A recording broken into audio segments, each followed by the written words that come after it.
우리 말씀을 사랑하고 경외하는 마음으로 자리에서 일어나셔서 오늘 이제 산상수훈 마지막 날입니다. 시리즈 설교 마지막 날, 마태복음 7장 28절에서 29절 산상수훈의 마지막 두 구절 믿음으로 선포하도록 하겠습니다. 시작.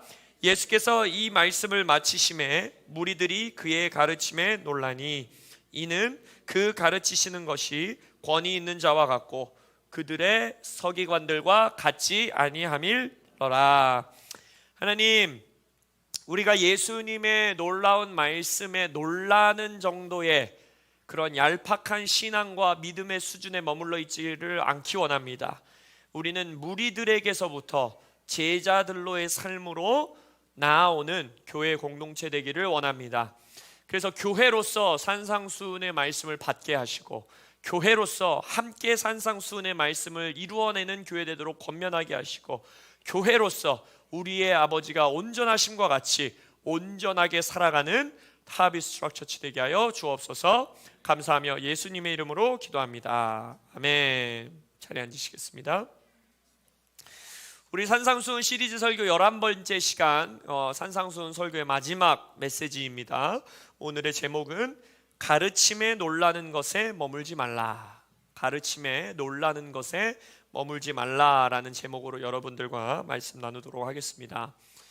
우리 산상수훈의 말씀 마태복음 5장, 6장, 7장. 근데 오늘 이 말씀 전하기 전에 우리 반가운 얼굴인데 제가 소개한다는 거 깜빡했네요. 우리 한현옥 권사님의 딸로서는 막내딸, 그 다음에 내 자녀 중에 셋째, 우리 너무 예쁜 지훈이, 우리 청년, 우리 함께 오늘 예배하고 있습니다. 환영의 박수로 환영해 주시기 바랍니다. 우리 교회 이사학원 처음 온 건가요? 네, 우리 이제 매주 나오는 아름다운 청년이 될지어다. 할렐루야. 할렐루야. 다시 한번 환영의 박수 들어가겠습니다. 네, 우리 산상수훈 마태복음 5장, 6장, 7장 요 세 장에 예수님의 가르침에 우리가 한 절 한 절 또 한 장 한 장 들여다보는 시간을 가졌습니다. 산상수훈이 처음 시작한 그 구절들이 아주 핵심이라 그랬죠. 기억하셔야 됩니다. 요즘 이제 막 물맷돌에서 암송도 하고 있는데 뭐랄까 합니까? 예수께서 무리를 보시고 어떻게 하셨어요? 산에 올라가 앉으시니, 그 다음에 뭡니까? 제자들이 나온지라. 그리고 나서야 예수님이 어떻게 하셨어요? 입을 열어 가르쳐 이르시되. 그러니까 예수님은요, 물론 예수님의 이 산상수훈 메시지를 그곳에 있었던 모든 무리들도 들었습니다. 오늘 이 구절에서 보는 것 같이 무리들도 예수님의 놀라운 가르침에 깜짝 놀랄 정도였어요. 그러니까 무리들도 다 들었던 거예요. 그러나 예수님께서는 이 메시지를 입을 열어 가르치시는 것을 언제 하셨느냐? 무리들 가운데 함께 있었던 예수님의 제자들이 한 발자국 앞으로 나아왔을 때, 예수님의 발치 앞으로 나아왔을 때 이 가르침을 시작하셨다는 거예요. 이게 12제자들만 이때 나왔을지, 근데 전 그렇게 생각하진 않아요. 왜냐하면 예수님께서 예수님의 공생의 사역을 보면 70인들을 파송하는 일들도 있고 예수님의 제자들의 숫자가 더 많았습니다. 그래서 아마 12제자가 마치 이 대장들처럼 앞장섰을지는 모르나 아마 그거보다 많은 숫자의 제자들이 무리들에게서부터 구분되어 분리되어 자신들을 구별하여 예수님 앞으로 나아왔을 거예요. 그러니까 이 메시지와 가르침, 교훈, 여기서의 명령, 여기서의 권고, 여기서의 권면, 그리고 위로와 선포, 이 모든 것들은 무리들을 향한 메시지라기보다는 예수님께서 나는 예수님의 제자로 살기 원합니다. 내가 언제든지 쉽게 예수님을 떠날 수 있고, 내가 골라서 예수님의 말씀을 섭취할 수 있고, 나의 뜻대로 여전히 삶을 살아가는 무리들의 인생에서 나는 따로 나와 예수님의 제자로서, 그리고 우리가 제자들이 앞으로 나왔다고 했죠. 우리인 제자, 예수님의 제자인 우리가 교회라는 몸을 이루어 이 말씀에 순종하겠습니다, 이 말씀을 살아내겠습니다 라고 고백하는 자들에게 예수님이 이 산상수훈을 말씀하고 계시다는 거예요. 그래서 이 메시지는, 이 가르침과 명령은 첫 번째, 무리들의 자리에서 제자들의 삶, 제자도, 제자의 길을 걷겠노라고 말하는, 헌신하는, 나아오는 자들을 위한 삶이다 라고 했어요. 무리와 제자들의 삶의 차이는 무엇이냐? 무리들은요, 얄팍한 신앙생활에 머뭅니다. 예수를 따르는 듯해요. 오늘 이 본문 말씀 바로 다음 구절 8장 1절에 보면요, 예수께서 산에서 내려오시니 수많은 무리가 따랐다 그랬어요. 그러니까 어느 정도 예수님을 따라가는 것 같기도 해요. 예수님의 가르침을 듣는 것도 좋아해요. 그리고 더 나아가 기적도 경험합니다. 무리들에게 오병이어를 먹이셨고, 무리들 가운데 병자들을 치유하셨고, 더 놀라운 건 뭔지 아세요? 무리들이 기적도 행합니다. 우리가 봤던 말씀 뭐예요? 나에게 주여 주여 하는 자들마다 하나님의 나라에 들어오지 못한다 라고 했는데, 그 주여 주여 했던 자들이 어떻게 말해요? 우리가 예수님의 이름으로 귀신도 내쫓았고 병자도 치유했고 놀라운 권능들을 행하지 않았습니까? 했잖아요. 무리들이요 기적도 행합니다, 여러분. 그러니까 기적을 행하냐 은사가 있느냐 없느냐가 제자냐 무리냐를 구분해주는 조건이 아니라는 거예요.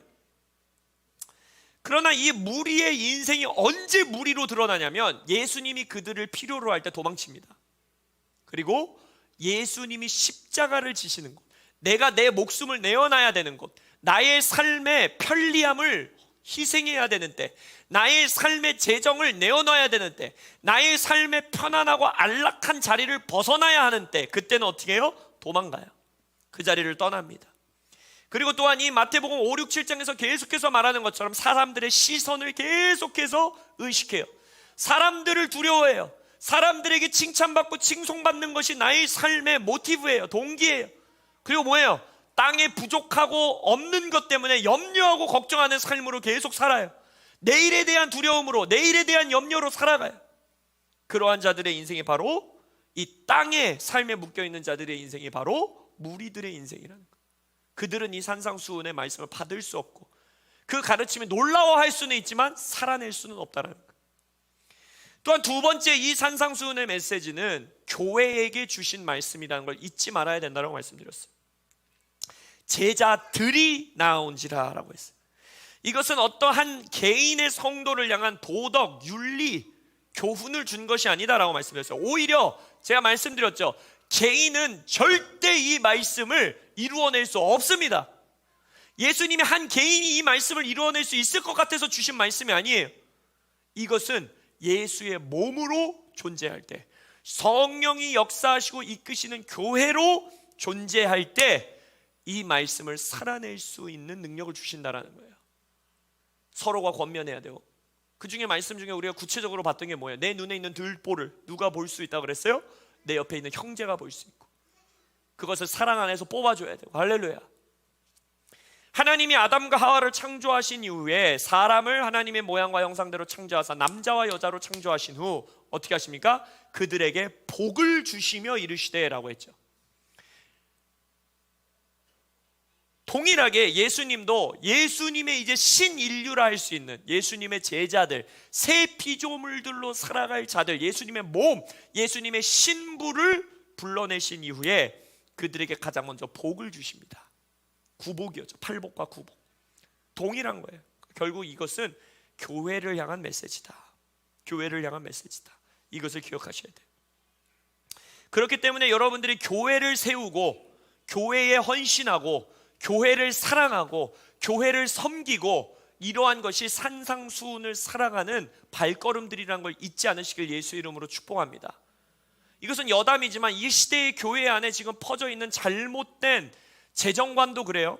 우리가 드리는 헌금은 뭐 교회의 월세, 교회의 피로, 교회의 사역을 채우는 것 때문에 헌금을 하는 것은 잘못된 동기다. 우리의 유일한 동기는 하나님께서 주시는 감동으로 헌금을 해야 된다. 여러분, 이것은 성경적인 말이 아닙니다.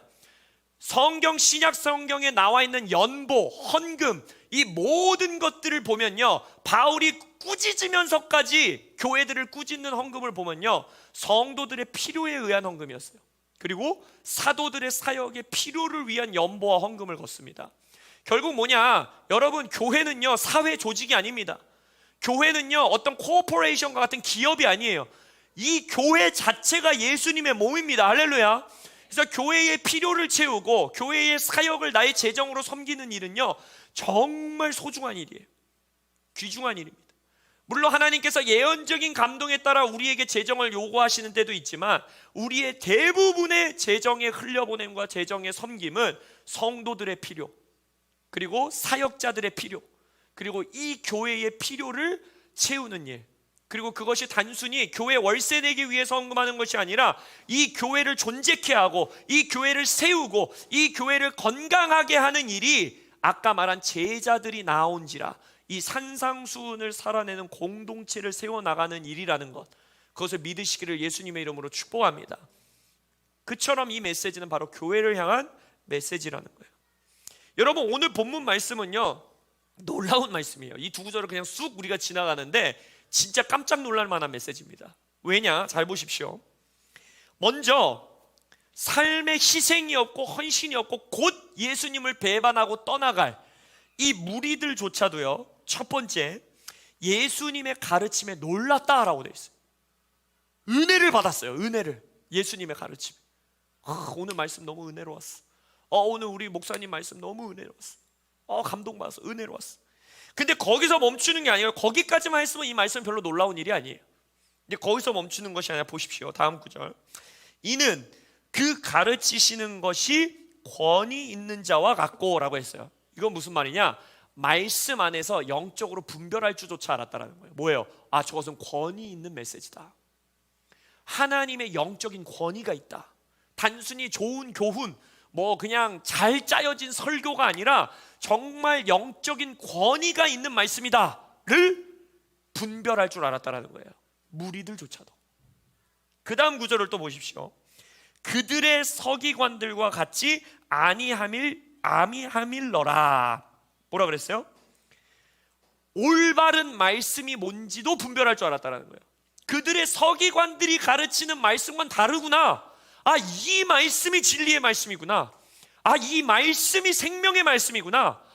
이 말씀이 우리를 변화시키는 말씀이구나. 그걸 분별할 줄 알았다라는 거예요. 자기들을 지금까지 가르쳐왔던 율법사들, 바리새인들, 서기관들의 말씀 안에는 없는 무언가, 우리를 바꿀 수 있고 변화시킬 수 있고 내 삶을 구원할 수 있는 생명과 진리의 말씀이 여기에 있구나 라고 분별할 줄 알았다는 거예요. 무리들인데도. 그리고 오늘 본문에서 읽지는 않았지만 8장 1절에서 예수님이 산에서 내려오실 때 그를 따라갑니다.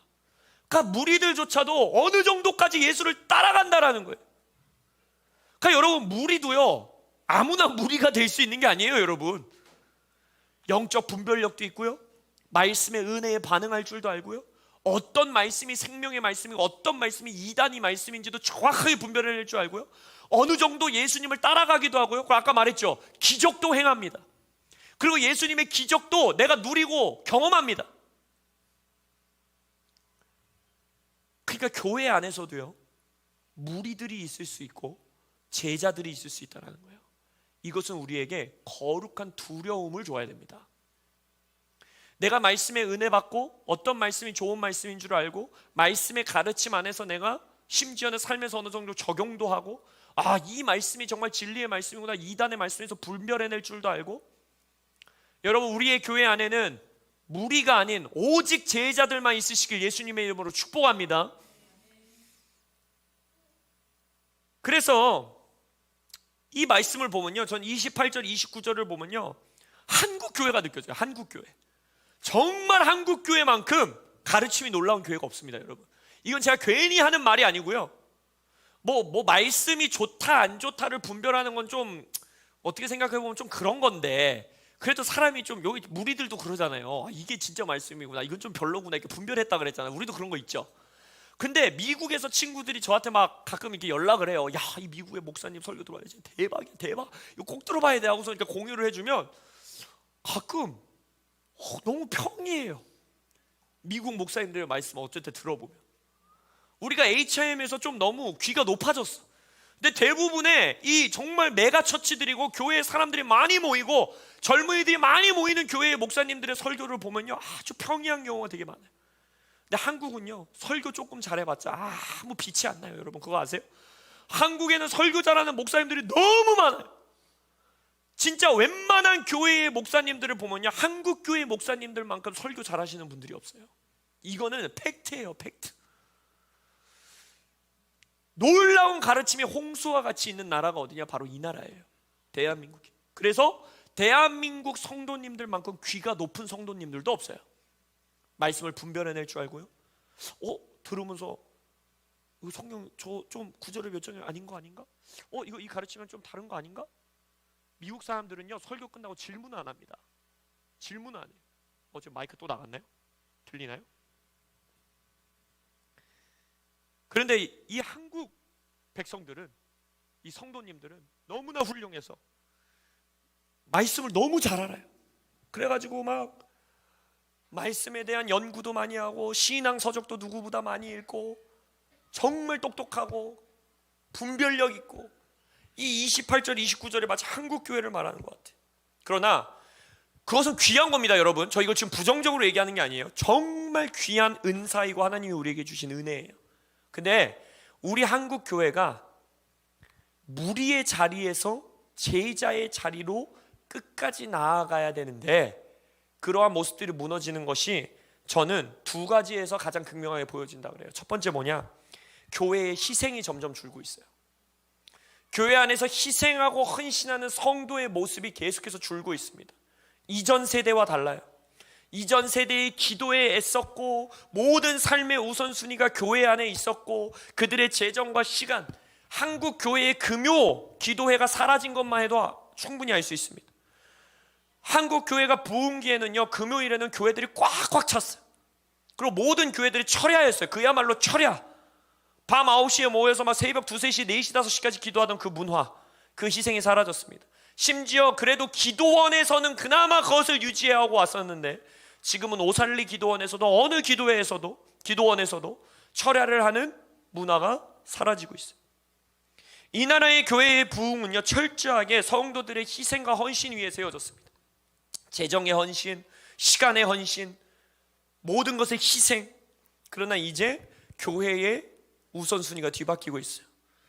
성도들의 삶의 스케줄에 우선순위가 뒤바뀌고 있고 재정의 우선순위가 뒤바뀌고 있어요.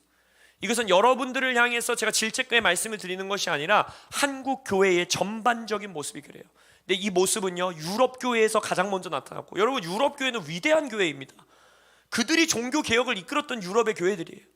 근데 지금 유럽의 교회들을 보세요. 그리고 나서 지금 미국 교회가 지금 앞서 걸어간 길이고 이제 한국 교회가 그 길을 따라가고 있어요. 그 무리의 길에서 벗어나 한국 교회가 다시 제자의 길로, 희생의 길로 걸어가길 예수 이름으로 선포합니다. 두 번째, 개인주의 영성. 이것이 첫 번째와 연결되는 거예요. 한국 교회도 여지없이 개인주의 영성으로 흘러 들어갔다는 거예요. 물론 한국 교회의 부흥기 가운데에 교회를 향한 헌신, 교회를 향한 섬김을 말하자면 건강하지 않은 모습으로 성도들에게 강압적으로 가져왔던 모습들, 그런 약점들이 있었던 것도 맞습니다. 교회의 성장기에는 항상 그런 모습들이 나타나요. 그러나 그것을 너무 극단적으로 역으로 반응해가지고 그것을 이 리액션으로 어떠한 일이 일어나요? 가난한 성도들이 넘쳐나고 교회에 헌신하려 하지 아니하고 편안한 신앙생활, 교회에서 은혜 받는 신앙생활, 그냥 내가 교회에 헌신하지 않고 어느 정도 교회 안에서 누릴 걸 누리는 신앙, 이 신앙이 동일하게 유럽에서 시작됐고 미국으로 흘러 들어갔고, 그리고 한국 교회 안에서도, 아시아 교회 안에서도 지금 동일하게 나타난다는 거예요. 우리 하베스트 트럭 처치에서만큼은 제자도의 삶이 온전히 부활하기를 예수 이름으로 선포합니다. 무리의 삶에서 나와 제자들의 삶으로 걸어 들어가는 여러분들 되시길 예수님의 이름으로 축복합니다. 그래서 오늘 이 산상수훈의 메시지를 마무리 지으면서 네 가지로 우리가 그럼 어떻게 제자들의 교회, 산상수훈을 살아내는 무리들이 아닌 제자들의 삶으로 나아갈 것이냐, 네 가지로 우리가 살펴볼 거예요. 첫 번째, 성경적인 복의 관점을 갖는 제자들이 되어야 됩니다. 성경적인 복의 관점을 가져야 돼요. 아까 말씀드렸던 것처럼 창세기 1장 26절에서 28절에서 하나님께서 인간을 하나님의 모양과 형상대로 남자와 여자로 창조하신 이후에 어떻게 하십니까? 복을 주시며 이르시되 라고 했어요. 그러니까 그들에게 명령을 먼저 주거나 어떤 부르심을 먼저 준 것이 아니라 가장 먼저 하신 게 뭡니까? 복을 주신 거예요. 복을 주신 이후에 뭐라고 합니까? 생육하고 번성하고 땅에 충만하라, 땅을 정복하고 다스려라, 경작하고 지켜라 라고 하셨더라고요. 결국 복, 성경적인 복이라는 것은 뭐냐? 내 인생이 잘 먹고 잘 사는 거가 아니라 복은 무엇이냐면 하나님이 우리에게 주시는 명령과 부르심을 성취하고 이룰 수 있는 능력, 힘, 은혜, 공급, 그것이 바로 무엇이냐? 복인 거예요. 여러분, 복 받으시길 예수의 이름으로 축복합니다. 복 많이 받으세요. 복을 많이 받아야 하나님의 부르심을 이룰 수 있습니다. 하나님의 뜻을 성취할 수 있어요. 그래서 예수님 또한 제자들을 보면서 이제 내가 너희들을 새롭게 창조하리라. 고린도후서에서 말하는 것처럼 성령을 통해 내가 너희들을 새 피조물로 만들리라, 나의 몸으로 만들리라, 나의 교회로 세우리라 하시면서 이 산상수훈의 메시지를 뭘로 시작해요? 복받아라로 시작하십니다. 복받아라. 심령이 가난한 자는 복받았다 이렇게 선포하십니다. 팔복과 구복, 복을 선포하시는 거예요. 결국 이 산상수훈의 첫 메시지가 복에 관한 설교인 이유가 있습니다. 왜? 이 교회가, 제자들이 우리에게 예수님께서 원하시는 제자의 삶, 예수님께서 우리에게 명하시는 삶, 예수님께서 우리에게 살아내시도록 부르시는 삶, 오른뺨을 치면 왼뺨을 대고 원수를 사랑하고 금식할 때는 은밀한 곳에서 하고 기도할 때는 이렇게 기도하고 하나님 나라와 의를 먼저 구하고 재물과 하나님을 겸하여 섬기지 말고, 이 모든 예수님이 말하는 교회의 삶, 예수의 몸의 인생을 살아가기 위해서는 뭐가 필요하다는 거예요? 새로운 복이 필요하다는 거예요. 그래서 우리가 복이 뭔지 성경의 관점으로 여러분들의 패러다임과 시선이 뒤바꾸시기를 예수님의 이름으로 축복합니다. 복을 받은 이후에 이게 복인지 저주인지, 이게 좋은 건지 나쁜 건지 헷갈려 하지 않으시길 예수의 이름으로 축복합니다. 심령이 가난한 복, 애통하는 복, 온유한 복, 의에 줄이고 목마른 복, 긍휼히 여기는 복, 마음이 청결한 복, 화평하게 하는 복, 의를 위하여 박해를 받는 복, 그 복이 넘치시길 예수님의 이름으로 축복합니다. 그리고 중요한 게 뭐라 그랬어요? 그래서 서로가 필요하다 그랬죠. 나 혼자의 삶에서는 이 복이 복인지 프로세스하기조차도 힘든데 교회 공동체 안에서 해야 되는 일이 뭐라 그랬어요? 네의 삶 지금 고난과 핍박과 어려움이 있는 듯 하지만 서로 격려하는 거야. 너는 지금 복 받은 거야. 우리 함께 이 복을 이루어 갈 거야. 우리는 이 복으로 승리하게 될 거야. 서로를 격려하고 위로하고 세워주고, 슬퍼하는 자와 함께 슬퍼하고 웃는 자와 함께 웃는 그러한 교회 공동체, 그들과 함께 진정한 복을 누리고 그 복으로 산상수훈의 공동체를 세워가는 여러분들 되시길 예수님의 이름으로 선포합니다. 두 번째, 무리의 삶에서 나와 제자의 삶으로 살아가기 위해서는 하나님을 아버지로 경험하는 제자들이 되셔야 합니다. 하나님을 아버지로 경험하시면 돼요. 산상수훈 5, 6, 7장을 조금 틀어서 한번 보십시오. 5장 9절에서는 예수님이 우리에게 선포하시는 복의 열매 중에 하나가 제자들이 하나님의 아들이라 일컬음을 받는 것이라고 했어요. 화평하게 하는 자는 복이 있나니 그들이 하나님의 아들이라 일컬음을 받을 것이오. 할렐루야. 이게 복이에요. 5장 16절에서는 세상의 빛, 우리에게 세상의 빛이니 하면서 뭐라 합니까? 하늘에 계신 너희 아버지께 사람들이 영광 돌리게 하라. 5장 45절에는 뭐라 합니까? 너희들이 원수를 사랑하면 너희들을 하나님의 아들들이 될 것이다 라고 했어요. 마태복음 6장 1절, 4절, 6절, 13절에서 뭐라 합니까? 너희의 아버지가 갚아주실 것이요, 너희의 아버지가 상을 주실 것이요 라고 말해요.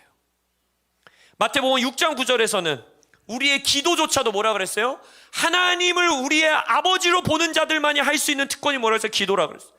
기도는 비나이다가 아니라 그랬어요. 기도는 뭐예요? Father, our in heaven이라고 그랬죠. 아버지, 우리의 하늘에 계신, 이게 원어의 순서라고 그랬어요. 하늘에 계신 우리 아버지요 라고 부를 수 있는 자들만이 할 수 있는 게 뭐예요? 기도예요. 그래서 기도는 제자들만 할 수 있는 거예요. 하나님을 아버지로 섬기는 자만이 할 수 있는 거예요. 또한 마태복음 6장 8절, 26절, 32절을 뭐라고 합니까? 우리의 필요를 다 알고 계시는 아버지를 예수님께서 선포하고 계시다는 거예요. 결국 뭐냐? 제자들의 모든 삶, 그리고 교회가 살아가야 되는 부르심, 이 모든 시작은 하나님을 우리의 아버지로 알고 경험하고 만나는 진리에서부터 시작된다는 거예요. 하나님이 여전히 나에게 멀리 떨어져 있는 벌 주시는 심판자 하나님이라면, 여전히 나의 마음속에 있는 하나님이 어떤 그냥 나랑 그닥 거리감이 멀리 있고 그냥 내가 잘못하면 벌 주고 잘하면은 그냥 좀 상을 줄란가 말란가 하는 그러한 수준의 관계 안에 머물러 있다면요, 이 제자의 삶을 멀리 갈 수 없습니다. 그러나 탕자인 나를 용납하시는 아버지 하나님, 그리고 예수님이 말씀하시는 것처럼 나의 필요를 아시는 선하신 아버지, 은밀한 곳에서 나를 갚으시고 나에게 상 주시는 나의 아버지, 나를 너무나 사랑하사 자신의 독생자 아들을 이 땅에 보내서 죽게 하시는 아버지, 끝까지 나를 용납하시는 아버지, 그 아버지를 만난 자만이 바로 이 교회의 삶, 제자들의 삶을 살아갈 수 있다는 거예요. 아버지가 나를 은밀한 중에 갚아주실 거야. 아버지가 나에게 상 주실 거야. 아버지가 나의 필요를 알고 있어. 아버지가 나를 사랑해 라는 걸 아는 사람은요, 억울한 상황에서도, 오른뺨을 맞은 상황에서도요, 당당하게 왼뺨을 낼 수 있는 거예요. 그러한 자만이 은밀한 곳에 남에게 말하지 않고 숨어서 기도할 수 있고 보이지 않는 곳에서 금식할 수 있는 거예요. 아버지가 갚아주실 걸 아니까. 내가 이 땅에서 의를 위하여 핍박받고 박해받고 놀림당하고 왕따당하고 수치를 겪어도 공동체로서 함께 용기를 주며 권면하며 당당할 수 있는 거예요. 왜? 하나님이 우리의 아버지시니까. 내 삶에 필요가 있고 부족함이 있고, 당장 내 삶에 지금 돈이 부족한 것 같고 내 삶에 어려움이 있는 것 같을 때에도 그 염려, 걱정, 근심으로 사로잡히지 않고 하나님 앞에 나의 필요를 아뢰일 수 있는, 하나님의 나라와 의를 먼저 구할 수 있는 담대함은 어디서 오느냐? 하나님이 나의 아버지가 나의 필요를 아신다라는 진리 안에서 오는 거예요. 하나님의 아버지 되심을 더욱더 깊이 경험하시길 예수님의 이름으로 축복합니다. 그래서 예수님이 산상수훈에 마치 이 엑기스와 같이 다리고 우리고 짜고 쥐어짜서 한 문장 요약하신 게 뭐였어요? 하늘에 계신 너의 아버지의 온전하심과 같이 너희도, 교회도, 제자들도 온전해라. 말씀드렸죠. 하나님의 온전하심, 여기서의 이 동사의 이 문법이 뭐라 그랬어요? 현재 완료라 그랬죠. 하나님은 이미 온전하세요. 완벽하세요. 거룩하세요. 근데 너희도 온전하라, 이 온전하라의 이 시제가 뭐라 그랬어요? 미래형이다 라고 했습니다. 예수님이, 성령님이 우리를 그렇게 단장시켜 가시는 거예요. 만들어 가십니다. 우리는 공동체, 몸, 교회로서 아버지가 온전하신 것 같이 온전함으로 나아갈 것을 예수 이름으로 선포합니다. 세 번째, 무리의 삶에서 제자들의 삶으로 나아오기 위해서는 그 아버지가 예수님의 아버지임을 알아야 돼요. 그리고 예수님의 아버지의 뜻대로 행하는 교회가 되어야 됩니다. 우리의 아버지가, 여러분, 예수님의 아버지이십니다. 할렐루야. 이게 놀라운 진리인 거예요, 여러분. 우리의 아버지가 예수 그리스도의 아버지세요. 이 시대 교회의 잘못된 가르침 중에 하나가 뭐냐면, 우리 아버지는 사랑이 많으셔, 용서하셔, 용납하셔, 이것만 강조하다 보니까 마치 죄에 대해서 내가 가볍게 여기고, 야, 탕자같이 살아도 하나님 우리 용납해 줄 거야. 아니면 우리 아버지에서 우리의 삶에만 집중하게 만드는 신앙생활. 하나님의 나를 향한 뜻이 뭘까? 내 비전은 뭘까? 나는 뭐 먹고 살아야 되지? 아버지가 나를 어느 아파트에 살게 해주실 거지? 아버지가 나에게 필요를 어떻게 채워주실까? 어떤 상을 주실까? 나에게, 우리에게 집중하게 하는 신앙생활, 여기에 머무시면 안 됩니다. 아멘.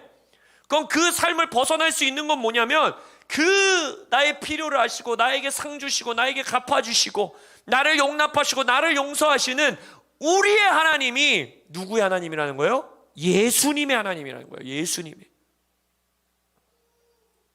그래서 산상수훈에서 예수님께서 딱 한 번 너희의 아버지가 아니라 내 아버지라고 선포하신 메시지를 우리가 지난주에 봤잖아요. 그죠? 너희들이 주여 주여 한다고 해도 내가 너를 모를 수 있다. 너희들은 천국에 들어올 수 없다. 다만 누구라 그랬어요? 내 아버지의 뜻대로 행하는 자들만이 하나님의 나라의 일원이다. 거기선 너희의 아버지의 뜻이라고 하지 않았어요. 내 아버지의 뜻을 행해야 된다고 했어요. 예수님의 아버지의 뜻을 행하는 제자들만이 하나님의 나라 안으로 들어오더라는 거예요. 뭡니까? 예수님을 이 땅에 보내신 우리의 하나님 아버지의 뜻과 계획이 있다라는 거예요. 그래, 나는 너네 하나님이야, 우쭈쭈쭈쭈, 이 정도의 수준의 하나님이 아니라 뭐라 했어요? 예수를 이 땅에 대사도로 보내신 예수님의 아버지의 뜻이 있다라는 거예요. 그걸 우리가 지난주에 봤죠. 뭡니까? 하나님이 세상을 이처럼 사랑하사 독생자 아들 예수 그리스도를 우리에게 주셨으니. 뭐예요? 예수님의 아버지의 뜻은 세상을 사랑하사 세상을 구원하는 거예요.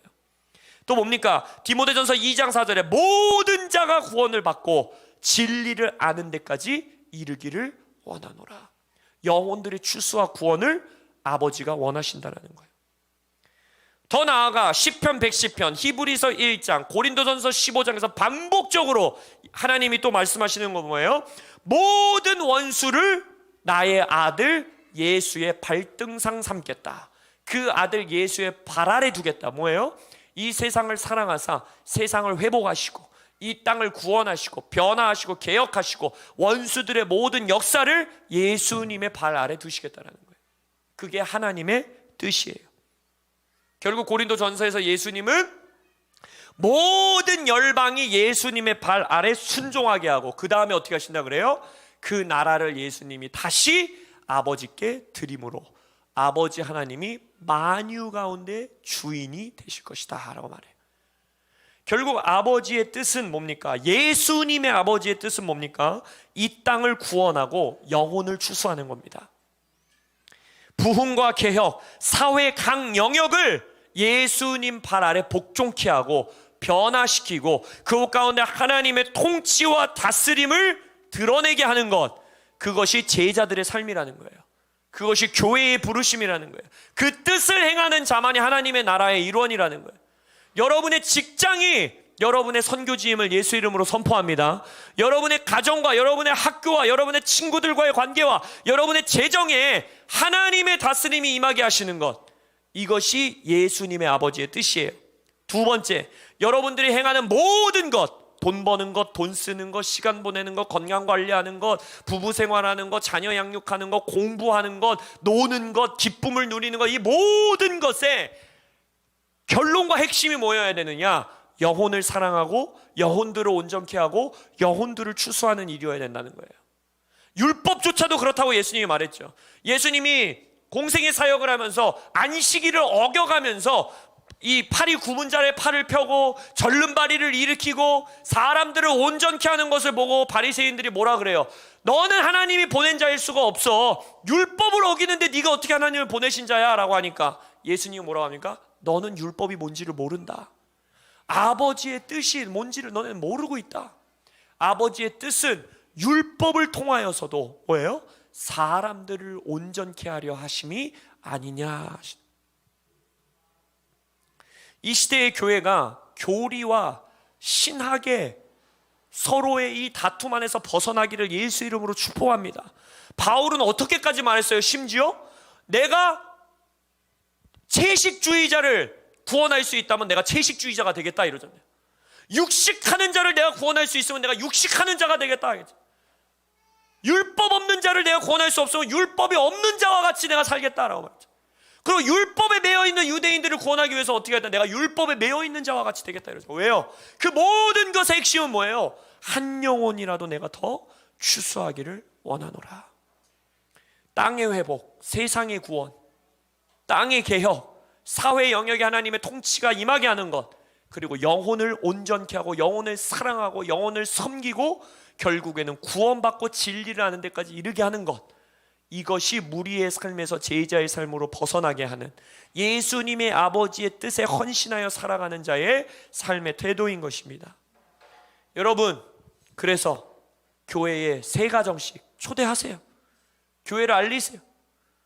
여러분들이 복음을 전하고 가르치고 제자 삼아서 여러분의 삶에서, 여러분의 집에서, 여러분의 직장에서 그들을 직접 제자 삼고 그러한 열정까지 나아가시길 예수님의 이름으로 축복합니다.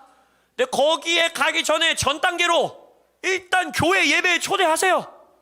그 사람들이 지겨워서 죽든지 막 뒤집어 누울 것 같든지 아니면 막 화가 날 것 같든지 걱정하지 마세요. 걱정하지 마세요. 하나님이 하나님의 일을 하십니다. 할렐루야. 초대하세요. 영혼에게 복음을 전하세요. 그들을 섬기세요. 그들을 사랑하세요. 그 자들이 바로 제자의 삶을 살아갈 수 있는 것입니다. 마지막으로 무리의 삶에서 제자의 삶을 살아가는 교회는요, 교회를 사랑해야 됩니다. 교회를 사랑해야 돼요. 다시 한번 강조하지만 이 산상수훈의 메시지는요, 제자들에게 주신 메시지예요. 제자들. 한 제자만을 보면서 주신 것도 아니고, 개별적에게 너네 이렇게 살아야 돼라고 주신 것도 아니고, 예수님은 지금 예수님의 몸을 향해서, 교회라는 공동체를 향해서 이 메시지를 선포하고 계시다라는 거예요. 이것은 한 개인에게 마치 어떤 신앙생활의 어떤 히어로, 영웅이 돼서 율법적이고 도덕적으로 살아가는 몇몇 개인을 만들기 원하는 예수님의 갈망이 아닙니다. 예수님은 이러한 교회 공동체를 세우는 것을 갈망하시는 거예요. 너희는 세상의 소금이라, 너희는 세상의 빛이라. 산 위에 있는 동네가 숨겨지지 못할 것이다. 가시화된 공동체, 사람들에게 드러나 보이는 예수님의 몸된 교회, 이것을 예수님은 지금 갈망하고 있다는 거예요. 그래서 누구 한두 사람이 실패하고 실수하고 무너지더라도 몸 전체가 그들과 서로 연결되어 그들을 격려하고 일으켜 세움으로써 이 산상수훈의 공동체로 함께 지어져 가는 것, 그것이 예수님의 소망이라는 거예요.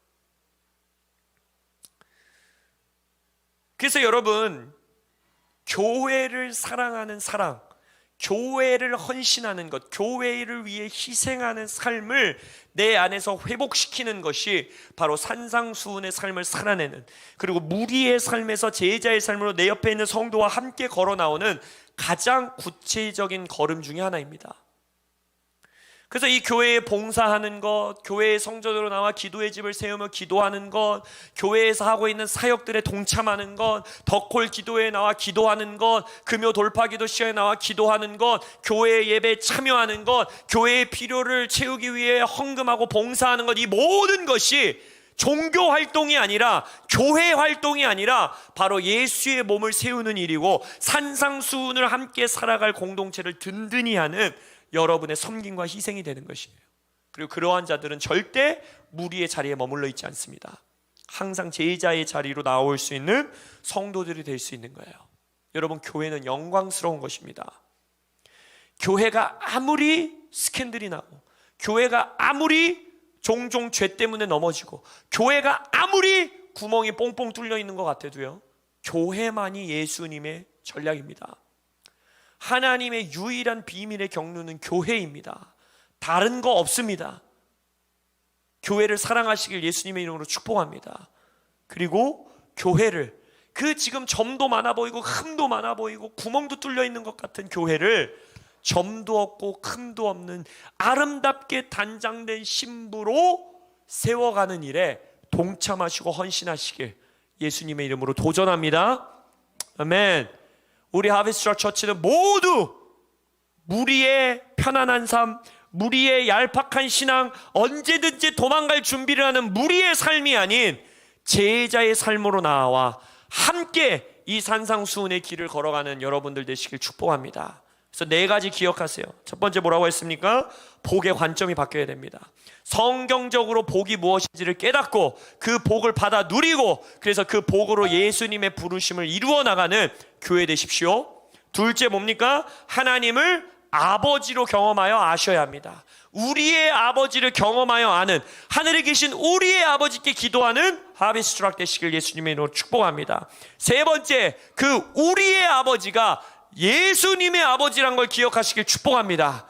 예수님의 아버지의 뜻대로 행하는 교회, 그게 뭐예요? 세상을 구원하고 영혼을 섬기고 구원하는 여러분들 되시기를 축복합니다. 마지막, 그래서 우리는 교회를 세우고 교회를 사랑하고 교회를 위해 헌신하고 교회를 위해 희생하는, 그리고 교회인 우리 한 사람 한 사람을 섬기고 사랑하는, 서로의 발을 씻겨주는 그러한 하비스트 트럭 처치 되시기를 예수님의 이름으로 축복합니다. 아멘. 기도하겠습니다.